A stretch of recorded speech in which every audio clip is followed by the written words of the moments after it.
திருச்செந்தூர் ஆண்டிகளால கட்டப்பட்ட கோயில். எல்லா கோயிலுமே ஏறி கும்பிட்டு இறங்கி வரணும். ஆனா திருச்செந்தூர் மட்டும் அப்படி இல்லை, இறங்கி கும்பிட்டு ஏறி வரணும். அதனால வாழ்க்கையில வசதி விட்டுருவாங்க. அதுக்காக பாத்தீங்கன்னா எங்க போய் எத்தனை பேரும் கும்பிட்டாலும் சரி, திருச்செந்தூர் தான் அவங்களுக்கு ஒரு பிரதானமா. எத்தனை பேரும் வந்தாலும் இங்க வராம போக மாட்டாங்க. திருச்செந்தூர் மேல அவ்வளவு ஒரு காதல் அவங்களுக்கு எல்லாம், வருத பக்தர்களுக்கு எல்லாம் அவ்வளவு காதல். இங்க வந்துட்டு போனாலே நிச்சயமா அவங்க வாழ்க்கையில வசந்துருவாங்க. இது நடைமுறையில நானும் பார்த்திருக்கேன், மத்த வந்த பக்தர்களும் என்கிட்ட சொல்லியிருக்காங்க. இவங்க கோயில் கட்டும் போது பன்னீர் இலையில தான் திருநீர் கொடுப்பாங்க, காசு கொடுக்கல. அவங்க ஆண்டிகள் காசு கொடுக்கல, பன்னீர் இலையில திருநீர் கொடுப்பாங்க. அவங்க வேலைக்கு தகுந்த மாதிரி அது பொண்ணா இருக்கும். அது ஓபி அடிச்சிருந்தாங்கன்னா அதுக்கு தக்கனதான் இருக்கும். அப்படி ஒரு ஆள் இப்ப இருந்திருக்கலாம், அந்த மாதிரி இவங்க சித்தர்கள் இப்ப இருந்திருக்கலாம். அப்படின்னா ஓபி அடிக்க முடியாது. பன்னீர் இலையில திருநீர் கொடுத்து கட்டின கோயில், அதனால திருநீற்று கோபுரம்னே பேரு. இந்த கோபுரம் எந்த நூற்றாண்டுல கட்டப்பட்டது அப்படிங்கிறது தெரியும்? இது காலம் தெரியல.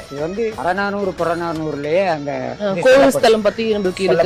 அப்புறம் சூரபன்மா காலத்திலேயே வச்சு இந்த கோயில் சொல்லுவாங்க. அப்ப கருவறை மட்டும் இருந்திருக்கலாம். இந்த கருவறை வேல பகவானால உருவாக்கப்பட்ட கருவறை. மற்றபடி இவங்க வெளிப்பிரகாரம், பிரகாரம், அதான் அப்புறம் இந்த நடப்பாதை, இது மட்டும் தான் இவங்க உருவாக்குனாங்க. கருவறை உண்டு பண்ணது வேல பகவான். அதனாலதான் குருஸ்தலம் அப்படின்னு சொல்லுவாங்க. குருஸ்தலம்னாலே இங்க எல்லாருமே வந்துருவாங்க. சாமி அள்ளி அள்ளி கொடுப்பாரு. இந்த பன்னீர் இலையில பாத்தீங்கன்னா ஒவ்வொரு பக்கமும் 6 நரம்பு இருக்கும். சாமிக்கு 6 கை, நடுக்க பார்த்தா வேலு மாதிரி இருக்கும். அந்த பன்னீர் இலையிலேயே அப்படி அமைப்பு இருக்கும். மொத்தமா இங்க 3 கோவில் தான் இருக்கு.